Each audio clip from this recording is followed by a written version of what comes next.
The Fat Controller scolded both engines severely. "There must be no more tricks," he said. "I shall be watching you both. I have to decide which of you is to stay." He strode away.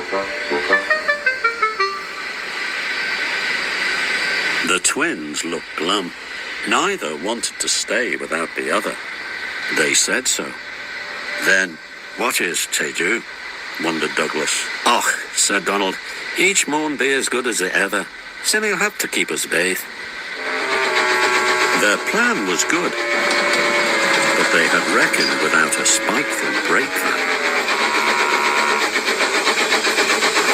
The van had taken a dislike to Douglas. Things always went wrong when he had to take it out.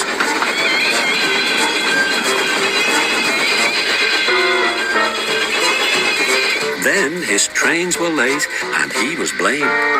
Douglas began to worry. "You're a muckle nuisance," said Donald one day. "It's to leave you behind I'd be wanting." "You can't," said the van. "I'm essential." "Och, are ye?" Donald burst out. "You're nothing but a screeching and a noise when all's said and done. Spike Dougie, would you? Tack that!" "Oh, oh, oh," cried the van. "Hold your beast," said Donald severely. "There's more coming sin you misbehave." The van behaved better after that. Douglas's trains were punctual, and the twins felt happier. Then Donald had an accident. He backed into a siding. The rails were slippery. He couldn't stop in time and crashed through the buffers into a signal box.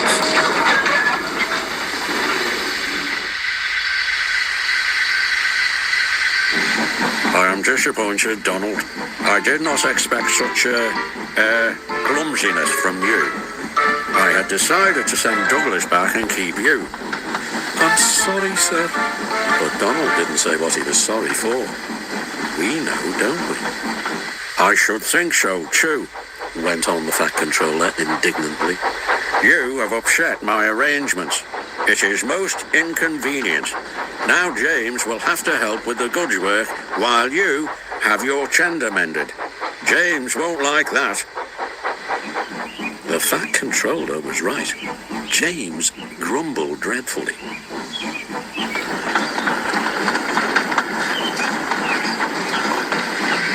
"Anyone would think," said Douglas, "that Donald had his accident on purpose. I heard tell," he went on, "about an engine and some tar wagons." "Shut up," said James. "It's not funny." Wheel, said Douglas innocently. "Surely, James, it wasn't you. You didn't say." James didn't say.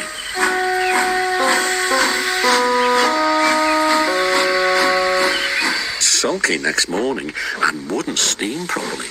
When at last he did start, he bumped the trucks hard. "He's cross," sniggered the spiteful brake van. "We'll try to make him crosser still." "Hold back," whispered the van to the trucks. "Hold back," giggled the trucks to each other.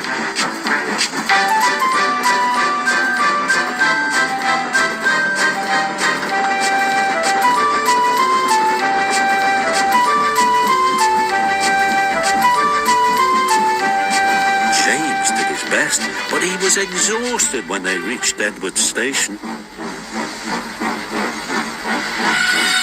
Luckily, Douglas was there. "Help me up the hill, please," panted James. "These trucks are playing tricks." "Well, show them," said Douglas grimly. Come on, puffed James crossly. Get moving, you, puffed Douglas from behind. Slowly but surely, the snorting engines forced the unwilling trucks up the hill. But James was losing steam. I can't do it, he panted. Lay it to me, shouted Douglas. Pushed and he puffed so furiously that sparks leapt from his funnel. Oh, groaned the van. I wish I'd never thought of this. It was squeezed between Douglas and the trucks. Go on, it screamed. but they took no notice. The guard was anxious. "Go steady," he yelled to Douglas. "The van's breaking." It was too late. The guard jumped as the van collapsed.